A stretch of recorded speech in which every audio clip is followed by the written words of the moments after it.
आकाशवाणी समाचार सेवा प्रभाग की प्रस्तुति विश्लेषण।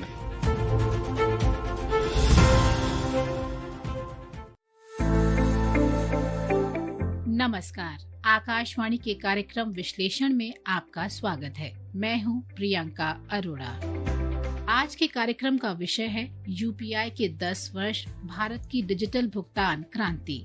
भारत में डिजिटल भुगतान के क्षेत्र में यूनिफाइड पेमेंट्स इंटरफेस यानी यूपीआई ने पिछले 1 दशक में बड़ा बदलाव किया है। आज यूपीआई भारत के डिजिटल भुगतान तंत्र की रीढ़ और वित्तीय समावेशन का एक अहम माध्यम बन चुका है। भारतीय रिजर्व बैंक की नियामक निगरानी में भारतीय राष्ट्रीय भुगतान निगम यानी NPCI द्वारा 25 अगस्त 2016 को शुरू किया गया यूपीआई अब अपने संचालन के 10 वर्ष पूरे कर रहा है। इन 10 वर्षों में यूपीआई के इस्तेमाल में अभूतपूर्व वृद्धि हुई है। वित्त वर्ष 2016-17 में जहां यूपीआई के जरिए वार्षिक लेन देन की मात्रा 1,78,00,000 थी, वहीं वित्त वर्ष 2025-26 में ये बढ़कर 24,162 करोड़ से अधिक हो गई है।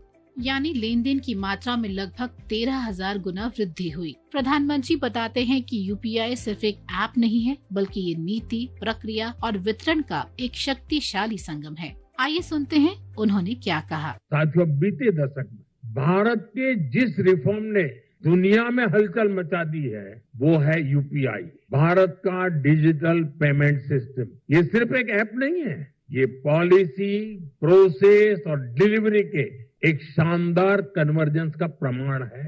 जो लोग कभी बैंकिंग और फाइनेंस से जुड़े बेनिफिट्स के बारे में सोच भी नहीं सकते थे, यूपीआई देश के ऐसे नागरिकों को सर्व कर रहा है। ये जो डिजिटल इंडिया है, डिजिटल पेमेंट सिस्टम है, जनधन, आधार, मोबाइल की ट्रिनिटी है, ये रिफॉर्म किसी कंपल्सन से नहीं हुआ है, ये हमारा कन्विक्शन था। तो सवाल है, यूपीआई ने भारत के भुगतान तंत्र को किस तरह बदला? छोटे से छोटे दैनिक भुगतान से लेकर बड़े धन हस्तांतरण तक इसकी भूमिका कैसे बढ़ी और भारत का ये डिजिटल भुगतान मॉडल किस तरह वैश्विक स्तर पर अपनी पहचान बना रहा है? इन्हीं सवालों को समझने की कोशिश करेंगे आज के विश्लेषण में। आइए शुरुआत करते हैं हमारी पहली रिपोर्ट से। भारत में डिजिटल भुगतान को आसान, तेज और व्यापक बनाने में यूपीआई की भूमिका महत्वपूर्ण रही है। यूपीआई का ऐसा अंतर संचालनीय भुगतान माध्यम है जिसके जरिए लाभार्थी को राशि रियल टाइम में उपलब्ध हो जाती है। एक ही एप्लीकेशन के माध्यम से पीयर टू पीयर यानी 2 व्यक्तियों के बीच सीधे पैसे भेजने और पीयर टू मर्चेंट यानी किसी दुकानदार या व्यापारी को भुगतान करने की सुविधा मिलती है। इस अवधि में यूपीआई लेन देन की चक्रवृद्धि वार्षिक वृद्धि दर यानी CAGR 188% रही। वहीं वार्षिक लेन देन मूल्य वित्त वर्ष 2016-17 में 0.07 लाख करोड़ रुपए था, जो वित्त वर्ष 2025-26 में बढ़कर 314 लाख करोड़ रुपए हो गया। इसकी चक्रवृद्धि वार्षिक वृद्धि दर 155% रही। वित्त वर्ष 2025-26 में यूपीआई लेन देन की मात्रा में वर्ष 30% और मूल्य में 21% की वृद्धि दर्ज की गई।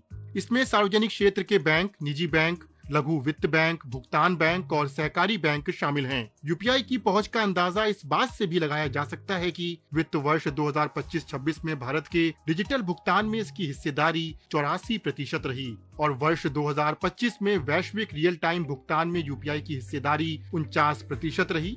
यूपीआई का इस्तेमाल केवल बड़े शहरों या बड़े कारोबारों तक सीमित नहीं है। छोटे दुकानदारों, स्थानीय व्यापारियों और आम लोगों के रोजमर्रा के भुगतान में भी इसका इस्तेमाल लगातार बढ़ा है। यूपीआई के शुरुआती महीने अगस्त 2016 में 90,000 लेन देन हुए थे। आज वही प्रणाली एक दिन में औसतन 66 करोड़ लेन देन संसाधित कर रही है।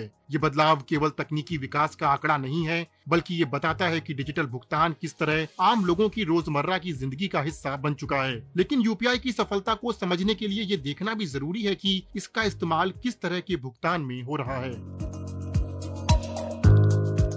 यूपीआई ने भुगतान को केवल तेज और आसान ही नहीं बनाया, बल्कि छोटे छोटे दैनिक भुगतानों को भी डिजिटल अर्थव्यवस्था से जोड़ने में महत्वपूर्ण भूमिका निभाई है। दुकान पर भुगतान हो, किसी व्यक्ति को पैसे भेजने हो या किसी व्यापारी को डिजिटल भुगतान करना हो, यूपीआई ने इन सभी को एक ही डिजिटल ढांचे से जोड़ दिया है। लेकिन यूपीआई के लेन देन की प्रकृति क्या है? पीयर टू पीयर और पीयर टू मर्चेंट लेन देन में क्या अंतर है और छोटे भुगतानों में यूपीआई की भूमिका कितनी बड़ी है? आइए सुनते हैं हमारी दूसरी रिपोर्ट।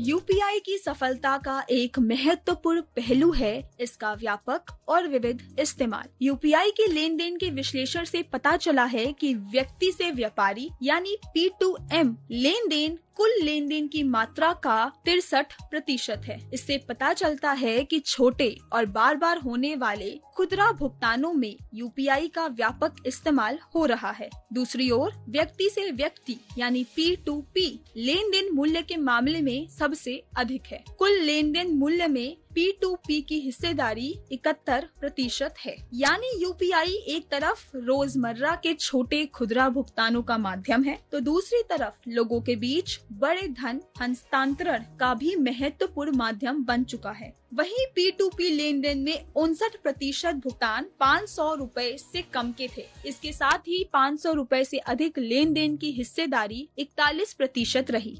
यूपीआई ने डिजिटल विभाजन को कम करने, वित्तीय समावेशन को बढ़ावा देने और डिजिटल वित्तीय सेवाओं की पहुंच का विस्तार करने में भी भूमिका निभाई है। लेकिन यूपीआई की कहानी केवल भारत तक सीमित नहीं है। पिछले कुछ वर्षों में यूपीआई ने अंतर्राष्ट्रीय स्तर पर भी अपनी पहचान बनाई है। आज यह कई देशों में संचालित हो रहा है और सीमा पार डिजिटल भुगतान के वैश्विक मंच के रूप में उभर रहा है।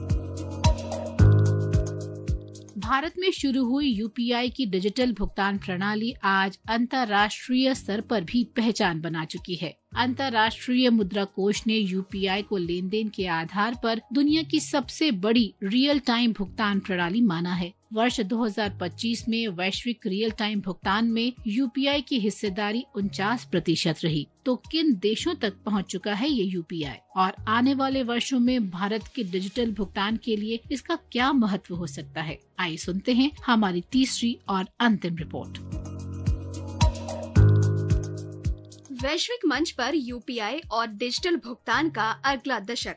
भारत में डिजिटल भुगतान के क्षेत्र में शुरू हुआ यूपीआई आज वैश्विक स्तर पर पहचान बना चुका है। यूपीआई की अभूतपूर्व वृद्धि, विश्वसनीयता और अंतर संचालनीयता को अंतर्राष्ट्रीय मान्यता मिली है। अंतर्राष्ट्रीय मुद्रा कोष ने इसे लेन देन के आधार पर दुनिया की सबसे बड़ी रियल टाइम भुगतान प्रणाली माना है। वर्ष 2025 में वैश्विक रियल टाइम भुगतान में यूपीआई की हिस्सेदारी 49% रही। भारत में यूपीआई के जरिए हर दिन औसतन 66 करोड़ से अधिक लेन देन संसाधित किए जा रहे हैं। इससे भारत त्वरित, सुरक्षित और समावेशी डिजिटल भुगतान के क्षेत्र में एक प्रमुख देश के रूप में उभरा है। यूपीआई अब सीमा पार डिजिटल भुगतान के वैश्विक मंच के रूप में भी आगे बढ़ रहा है। वर्तमान में यूपीआई 11 देशों में संचालित है। इनमें संयुक्त अरब अमीरात, France, Bhutan, Sri Lanka, Nepal, Singapore, Mauritius, Qatar, Cambodia, Greece और मालदीव शामिल है। इसका अर्थ है कि यूपीआई का प्रभाव अब केवल घरेलू डिजिटल भुगतान तक सीमित नहीं है। ये भारत के डिजिटल सार्वजनिक अवसंरचना मॉडल की वैश्विक पहुंच को भी दर्शाता है।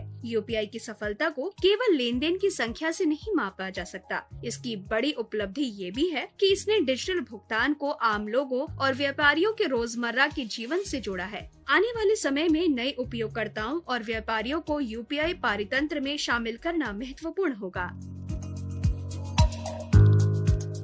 भारत में यूपीआई के 10 वर्ष डिजिटल भुगतान के क्षेत्र में एक महत्वपूर्ण परिवर्तन की कहानी बताते हैं। यूपीआई से जुड़े सक्रिय बैंकों की संख्या वित्त वर्ष 2016-17 के 44 से बढ़कर वित्त वर्ष 2025-26 में 703 हो गई। आने वाले समय में नए उपयोगकर्ताओं और व्यापारियों को जोड़ना, तकनीकी नवाचार को बढ़ावा देना और वित्तीय समावेशन को और व्यापक बनाना यूपीआई के अगले दशक की महत्वपूर्ण प्राथमिकताएं होंगी। इसी उम्मीद के साथ आज के विश्लेषण कार्यक्रम में बस इतना ही। इस कार्यक्रम को तैयार किया है हमारी सहयोगी श्रेया पाठक ने। तकनीकी सहयोग दिया है अलका सिंह ने। नमस्कार।